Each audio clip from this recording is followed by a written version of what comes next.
How to share thread on Instagram story. Hello guys, welcome back to our channel.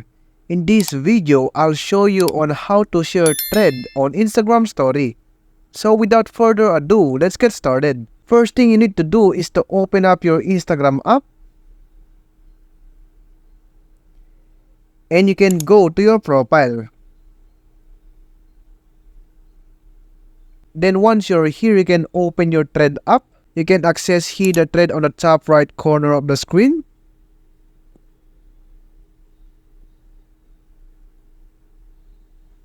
Once you're here, you can choose whatever you like to share on your Instagram story. But in this video, I'll try to post a status. Sample here. Then as you can see the icons, it has heart, message, repeat, and send. Just click the send icon. And you can see the add to story. Once you tap this, it will automatically redirect onto your Instagram story page. And there you go, you can now post this if you like. And that's how to share thread on Instagram story. I hope the video was really helpful. And if it did help you, make sure to give it a like and subscribe to the channel.